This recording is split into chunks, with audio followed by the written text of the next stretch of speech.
All right, hey everyone, welcome to the Shaqir Hussyin Show.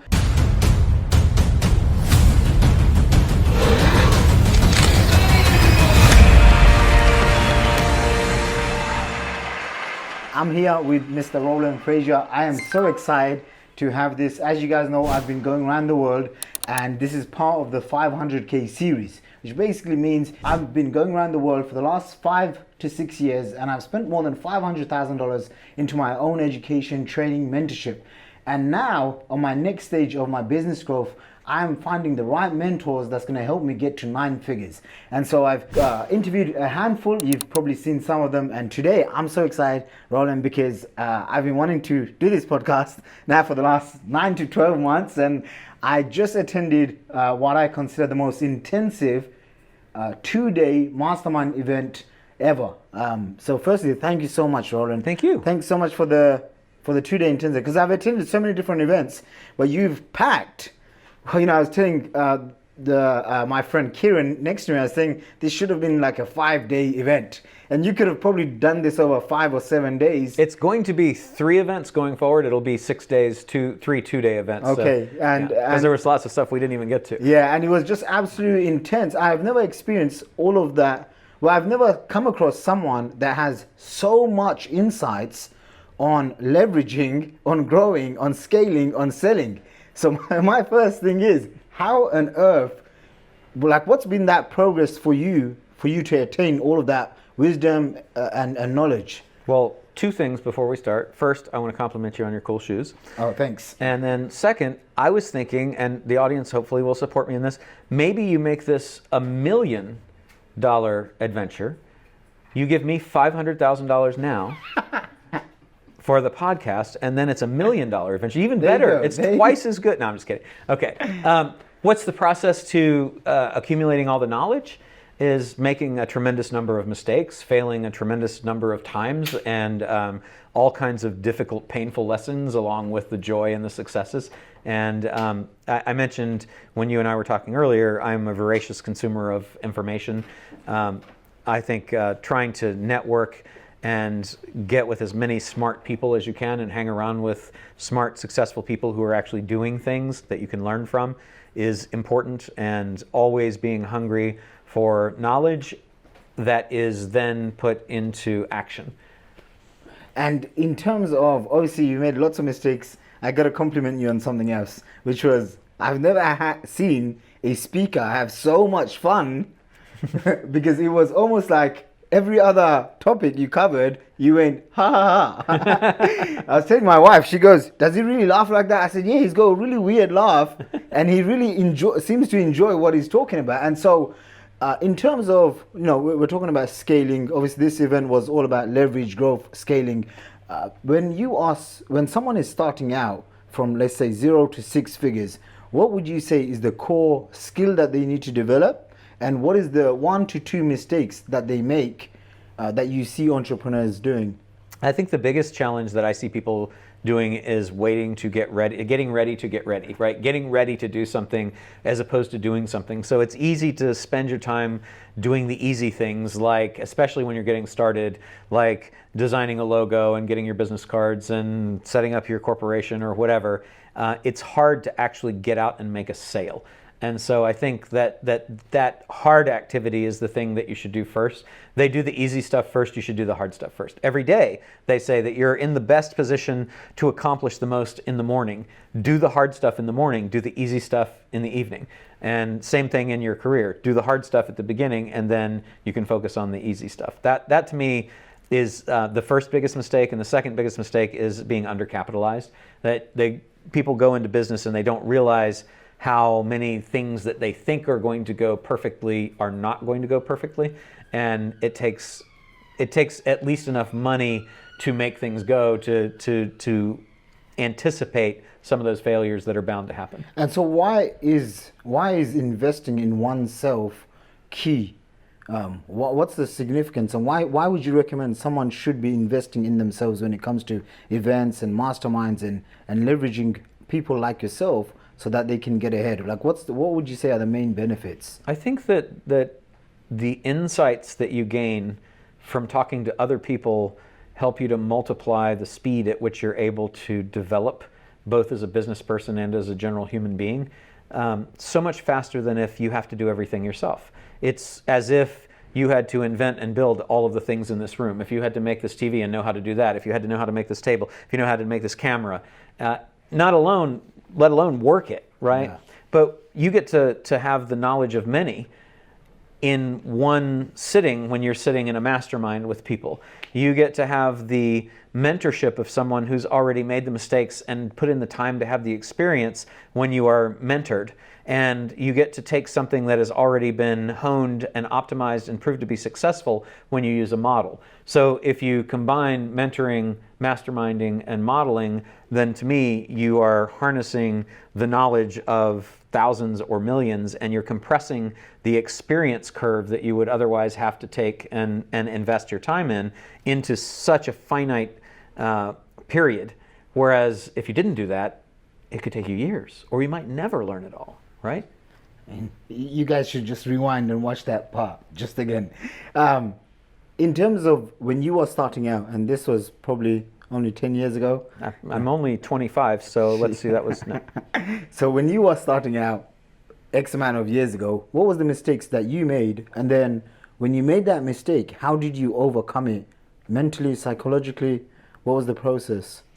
I think that when I was first starting out, I was too aggressive in negotiating. I was too focused on myself and what I was going to get out of any given deal, and I wasn't as concerned about partners, the customer, people on the other side, the competition, and time and experience has taught me that the thing that will get you the farthest is actually taking the time to be nice and not take all of the meat off the bone when you're negotiating, and look for a situation that benefits everyone, to really focus on your customer and the people that you're doing business with, to be sure that it's good for them and not just good for you. That to me would be the single biggest thing that I think I've learned, and the single biggest mistake that I made when I was starting out. Well, you're definitely making up for it by the amount of value that you're giving right now. Thank you. That's the goal, right? Yeah, I really like what you said, giving without expectation. And you had one or two guests here, and they were just as giving as you were, because during the break time, I went and had some meaningful conversations, and I was just blown away. There was a person here that you had doing $300 million a year, very openly. Here's my phone number, here's my Skype, whatever, here's my email address. And I was looking at him thinking, what? And it was just really, really... and that's it. He mentioned, and I share this philosophy, is that it's be nice to people, hang around with successful people, give. And so he just happened to be in London when he saw that I was doing this, and he said, what are you doing? And I said, I'm here, you should come. And he's like, okay, I'll come. And he gets nothing out of that other than the benefit of being here. But I'll tell you what, because he's smart and he did give a lot of value, it's very likely that people will follow up and that some deal might come, or they'll introduce him to somebody. So it's the most evil, scheming, manipulative thing you can do, is to be nice to other people. It's just a wonderful thing. I like it. So we covered, say, 6 figures, lessons to learn, mistakes. What about your first 7 figures? It wasn't really any different for me. He pointed out, he thought that the first was hard work, and the next million was mindset. And I think mindset is really, really critical. I couldn't track to a thing that said, oh, I had a big breakthrough and this is when I knew I could make $1 million. I didn't find it. That doesn't sound good. I'm not going to say that. I'm going to say I didn't find it that hard, but actually I should say that. I didn't find it that hard because I didn't know I couldn't. So I think that I was too stupid to realize that it was hard to do that, and therefore I just kept going forward and doing that. But I've always looked for leverage, even from when I got my real estate license, saying I don't want to go out and do onesie twosie houses. I want to find developers that have multiple houses. So I'm always about the leverage. And so I think because of that, it was easier for me to do, because I didn't have to learn that leverage and partnerships was necessary, because I've always liked partnerships. I like people. So that's a little different. But that would be, I guess that would be, if I had to say, the distinction that that happened somewhere along the way was, rather than doing everything myself, I went and got partners, and I went out and partnered with other people, not only in my business, but outside too, like partners that would help the business, even though they didn't have an ownership interest. So I really appreciate that, because one of the reasons why I came here, and I told you, I've been very fortunate to generate multiple 8 figures, but even at that stage, and just being very transparent, I came in and the first thing I said in front of everyone, which is, the truth is, I'm just feeling very demotivated. I came to a stage where obviously I made money, then I wanted to make $1 million. Then, like my mentor, Ryan Dias and Eben Pagan and all these guys, it's like, no, 10 million is the magic number. And then I did that once, twice, 3 times. And then I'm like, what the heck am I supposed to do now? Like, I have all these assets, and there was a part of me that just, I think I just didn't have clarity, or I was complacent, lazy, whatever you want to say, feeling bloated, everything under the sun. And here, it's almost like I've just been re-energized, because I'm like, wow, like almost like 90% of the things that you shared, I had never heard of any of those things. I mean, unbelievable. Even the stuff on leverage, how the leverage from Richard Branson's podcast. You want to talk a little bit about that, how you would take one piece of action and then leverage it multiple ways? Yeah, I called it butterfly leverage. Like, you have the butterfly effect where they flick the wings and it causes a tornado. And I think it's just that if you are looking past the immediate, they call it multi-order thinking. So one of the models that I think can really serve you is if you are not a first order thinker. If you're a first order thinker, then you're thinking about only the thing at hand. But if you are a fifth order thinker, you're thinking about the thing at hand and the causation and the opportunities that exist immediately outside of that, and then outside of that, and outside of that, and outside of that. And if you think 5 levels down the road, it's like a chess player. The chess player that's looking at the current board and not thinking about what are all of the options is going to lose the game. And the farther down the road that you can think, the more talented you're going to be. And chess is a game of strategy, as is life, as is business. So I think that one who thinks farther down the road is going to do better than one who does not. And the Branson thing was like that. We thought, okay, we would like to have Richard Branson because he would elevate the event, and he would be great for our people because he's a very aspirational figure for, I think, anyone who's an entrepreneur. He's built $12 billion companies. That's pretty impressive. And so we thought first about how do we get him, and then once we had the agreement for him to appear, it was, what can we do with this that will serve as many people in our audience or our audiences as possible, and will also help liquidate the cost of having him, and will also perhaps even turn into profit. And so the very first thing was, we have him at the event. That helps to sell tickets. Well, first, we have him at the event. That keeps people happy at the event, makes them very excited.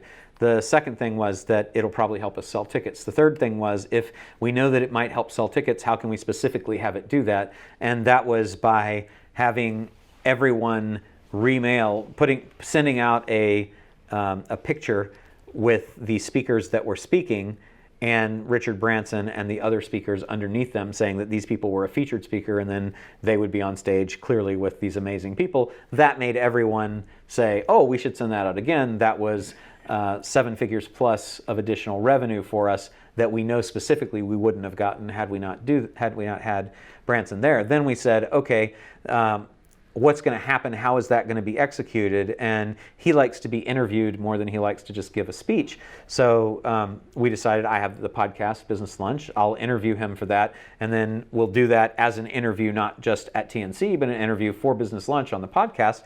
And then I went and negotiated the ability to have the interview appear on the podcast. So 2 wins there. One is, at the event, we put behind him and me on stage and the other screens that this was Business Lunch. So I got thousands and thousands of downloads and subscribers from the people that were at the event, and the people who are watching the recordings after, I'll get more, right? Then that helps the podcast. The next thing that we did was we said, okay, he's going to be there, so let's have a meet and greet. And then we had the meet and greet reception with him. We sold tickets to that at $15,000 a pop. And we had several people that came, about 20 as I recall, or 30.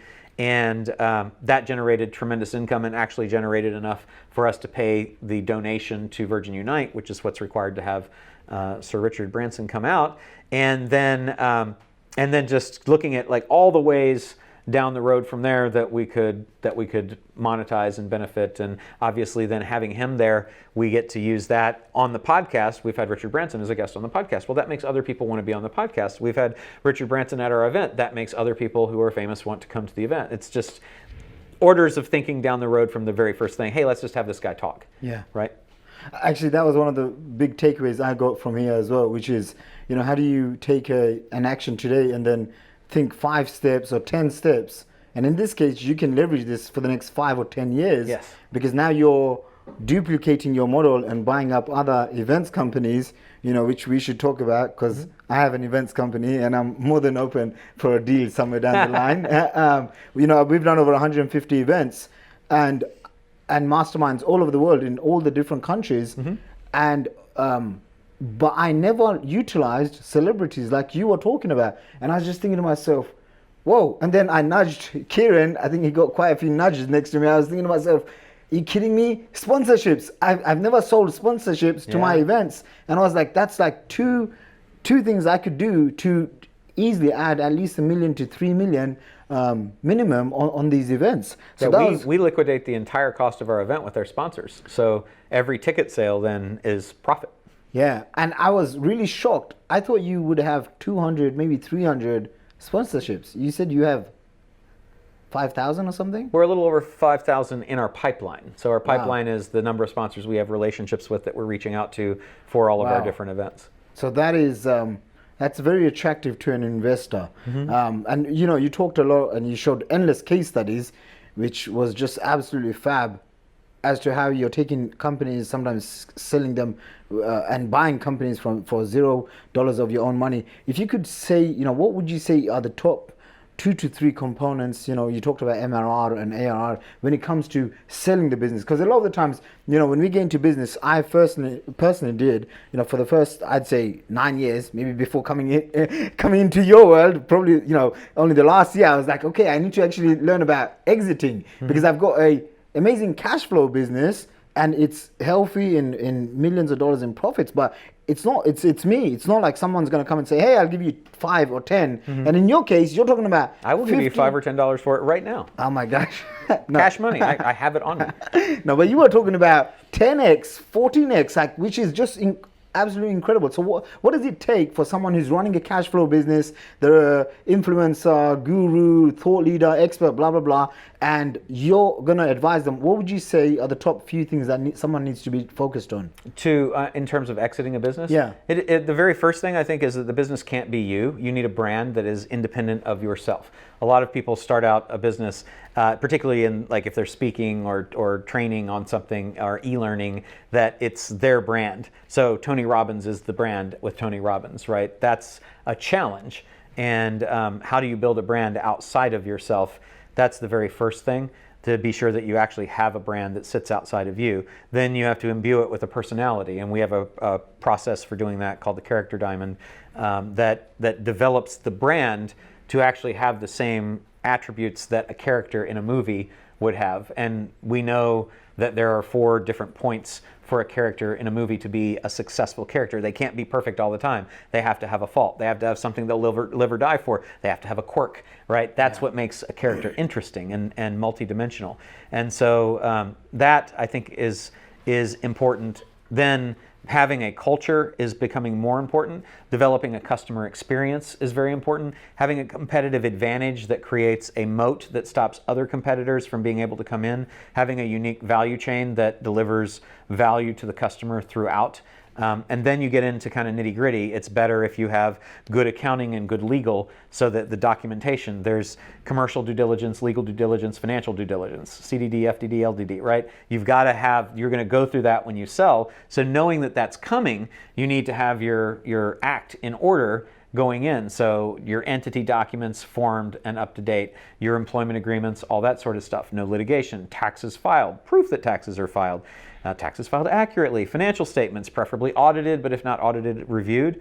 Then management. You can't be the only person in the company. Even if you have a brand, if you're the only person in the company and you go away, then there's huge risk for an investor that comes in. And everything about what you're going to get for the company is about de-risking the investment for the investor. So you have to think, what are the things that would create risk? Something happens to you, that goes away. So we need more than you. We need management, and we need bench strength. We need a level of presence of people. We need those people to know what to do, but we also need new people to know what to do.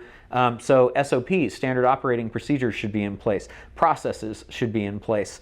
And then customer dependence. Is there one customer that represents more than 20% of the business? That would be really important. Do you have multiple customers or only one customer or a few? The more that you have, the better. Is the revenue something that you have to generate over and over and over, or does it keep coming in automatically because it's on some sort of subscription? So it's monthly recurring MRR or annual recurring ARR. And those are the things that will really impact what you'll receive for the business and putting it in a good position to sell. I mean, you could talk for the next 5 hours. I'll just shut up. All right? Are you guys with me so far? I mean, it's just like a fire hose of really cool really cool stuff. I'm going to ask you this. When you see, obviously you coach very high level entrepreneurs, people that are making a lot of money. When you see someone making, say, 7-8 figures, and they trying to become this, 9-figure entrepreneur, they're trying to build and to sell, what are the core skills, disciplines, behaviors one needs to adopt and embody for them to get to that next level? I think that a lot of it is overcoming limiting beliefs. So you have to be focused on identifying the things that are holding you back. And I think that it's really smart to have someone to coach you in that. I don't do coaching. I only do investing. So I'll coach my investments, right? But so I'm saying that with no agenda to have coaching. But I think that it's really important to get around successful people as well, other entrepreneurs who have been who have already seen the path, because they say that the body will never go where the mind has not already been. And if you think about that, then that means you can't go to be a business that's doing 9 figures if your mind has never been there. And so you need someone who will help guide you to that place, to take you there. Okay. Does that make sense? Yeah, you want to sit down and take lots of notes again? No, I took 2 days of notes. I'm going to ask you a couple of other questions that's just been in my mind. Mm-hmm. Maybe I didn't ask, maybe I did ask. But in terms of winter coming, recessions, all of these, how do you view these things? Because is it from heck, I need to protect my wealth, or is it, no, I'm going all guns blazing, or is it, I'm going to stash cash, ready to buy? How do you view these things that's happening? Well, I think everything in balance. So I think that wealth preservation is what people who are wealthy are most focused on, which is a surprise to a lot of people, because they think wealthy people should be ready to invest all their money with them. But that's not really the game. Once you get to a certain point, it's about how do I not lose my capital? And Charlie Munger, Warren Buffett's partner, says we consistently win we win by consistently being not stupid, right? And I think that's a good way to think about it. So whatever comes is going to come. To worry about it doesn't make any sense to me. To plan for it makes some sense, but what I know is that every change brings with it opportunity. And so if you're aware that every change brings opportunity, and you're attuned to spotting the opportunity, and then you are around people who will help encourage you to take advantage of it, then that's never a threat. Recession is an opportunity. Recession is an opportunity to reward the smart and punish the not smart, right? So be the smart. And it will bring all new opportunities to invest for new services. It's just, there isn't anything that, to me, you should be afraid of going forward. So being prepared by knowing that those opportunities come, having cash to be able to take advantage of opportunities when they come, I think is important. So to me, it's a balance. I think that you have money that's set aside that for the future, you have money that's set aside for the present, you have money that's set aside just to spend the money. It's good to have all those things. Yeah, Roland, in terms of partnerships, because you mentored one of my mentors who, when I met him, he was doing maybe 8 figures, and now he's doing well over 9 figures, and it's large credit is due to you. What kind of stuff did you have to do with him as a partner? Because you know, when I started talking to you a few days ago, I was talking about legal and financials and all of this stuff. But I know that one of my mentors that you mentored and that you work still very closely with him, he didn't have that background. So you came in as a partner. Like, what happened there? I helped. I advised for a few years, just kind of helping out. No, not in a formal or paid relationship. And when an opportunity came for me to be able to invest, then he suggested that I come and do that, and I did, and that's that. And so I have brought the experience that I have in business into his business, which he's a super smart guy. He just hadn't been exposed to a lot of the business side, and obviously wasn't trained in accounting or law like I was. So there was a good mix of skills, which is what makes a good partnership. You don't want to bring somebody into a partnership that's just like you, because that's going to be that, right? You want to bring somebody that has complementary skills. So do you recommend, say, for example, myself, and this is where the selfish part of me comes in, because this advice is purely for my nature only, and for people looking to scale to 8-9 figures, but would you recommend someone like me, should I go and learn accounting, taxes, legal, structuring, tax optimization, all of those things, or is it best I partner up or hire? What would you recommend? I was just talking to Francis about that here because he said he just invested in all this business education. And I said, well, what kind of business education is? It's like, how to do the legal and the entities and all that stuff. And it's like, you can hire that. There are people that do that. So if you have a partner that knows that, that's a bonus. But you can get lawyers. You can hire business strategists. Like, everything can be hired. Ideally, you are an organizer of resources as an entrepreneur. And the resources include the physical assets that you've got, the intangible assets in terms of intellectual property, and the human assets in terms of the people. And any missing piece can be acquired. So you don't have to worry about all that other stuff, because you just have to be smart enough to know how to receive the information and make decisions from the people who are educated in those things that could take years to learn, right? Yeah. One of the first things I came to you and I said in a very not so happy mood. Now I'm happier, but when I first came in, you do seem significantly happier over the last 2 yes, days. the last 2 days, everything has just boosted up for me. I Mm-hmm. see the light at the end of the tunnel. Why I came up to you and I said, hey, this happened and I feel like a failure and I can't believe I was so stupid, blah blah blah. And you just looked at me and like, no, it's learning. And I was like, he didn't listen to me, did he? But how do you view failure? How do you view big setbacks? When you invest, I'm sure you've made some mistakes in the past. Now you don't make any mistakes whatsoever. Never, not a single one. I'm absolutely perfect. That was very clear to everyone. You have a flat, amazing record now, but in the past you did make some mistakes. And when you hit those big mistakes, how did you overcome those? What was the perspective that you carried forward so you could keep moving? Yeah, well, first off, I make mistakes all the time. And to me, it's just, I know I have the certainty that no matter what happens, I will go forward and I will be successful ultimately. And so with that certainty, the mistakes and the failures don't scare me and don't affect me. I mean, I might have a bad day and be like, I just lost a bunch of money. I'm not happy about that. But I'm also, that's just part of the day, right? I have so many other things. And I think the fact of actively practicing gratitude, which sounds woo-woo, but I think in the morning, what are the 3 things that I'm going to be grateful for today? And I'll pick something that you might not think that you would pick, that you just take for granted, like I can walk, because a lot of people can't. I can see, because a lot of people can't. And that sounds Tony Robbins-y, but to me, it's really important because it puts in perspective that it doesn't matter. You start from nothing, you can always make it. That's a thermostat. We operate, to me, mentally like a thermostat. So if your thermostat is set at, I'm a millionaire, then you'll be a millionaire. And it's going to be kind of hard for you to get past that, but it's going to be really easy for you to get back to it if you lose it. Yeah. But if you've never seen $1 million or 10 million, right, then it's going to be really hard because you're not sure how to see it. You're certainly not sure how to get to it. But if you've been there, you already done that. How hard would it be for you to make $1 million now? Not that hard. Right? Not hard at all. Not hard. But the truth is that it's not that hard to make 100 million or $1 billion. It's just, now luck is going to play a lot of factor there too, right? Yeah. It's so when you're in the right place at the right time, that that's a success story. When you're in the right place at not the right time, then that might be a failure. And so you just think about reorganizing and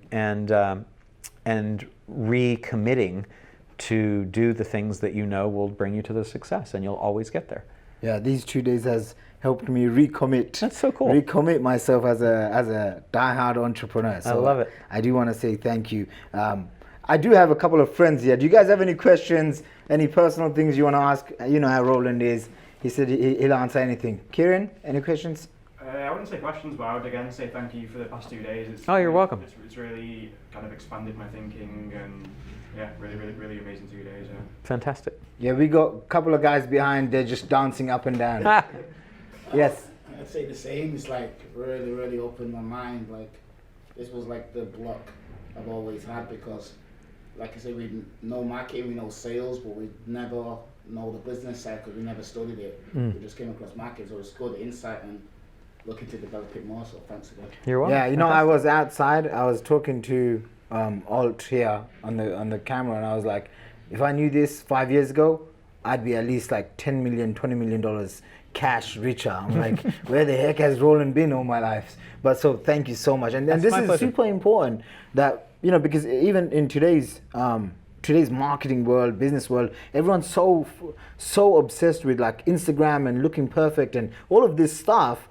And then there's very few people that's teaching how to build a real business, how to add value, how to sell it for multiple exits. And it's funny because on the sales data, you know, this event, warroommastermind.com, scale, leverage, was it leverage, exit, grow, and scale? Yeah. On it, you know, it said something along the lines of, very few people know this information, and even fewer people teach it. Mm-hmm. And at the end of 2 days, I came up to you and I said, Roland, you were advertised exactly on the tin. So I really just want to say huge thank you to you and Diana. So Thank you. Appreciate it. If someone wants to find you on the podcast, what's the podcast is Business Lunch, and we're on iTunes and Spotify and all those places. And Roland Frasier, I'm on social everywhere under Roland Frasier. Yeah. And for this event, what is it? Warroommastermind.com. Warroommastermind. Warroom Mastermind. And maybe you just want to cover. I have. I'm going to send this out to my own mastermind members. I have about 150 of them at my high level inner circle mastermind. So if you guys are in America, and they just launched in UK and Europe, which me and some of my friends are going to be joining. So what's War Room about? Maybe just give like a 2-minute. It's really just, it is a collection of entrepreneurs who are getting together to double and triple their business, to figure out how they're going to get back. But I mean, more than anything, it follows those 3 M's. It's to mentor each other, to give, to mastermind with each other, to talk about what's working and how we can do better, and to find the models that are working so that we can replicate them and increase our success. Yeah. Well, go ahead. There should be links down below. If you're listening to this on the podcast, go to shaqir.com/podcast and it will redirect you. Roland, thank you so much again. Thank you. All right, you guys, I'll see you soon. Bye for now.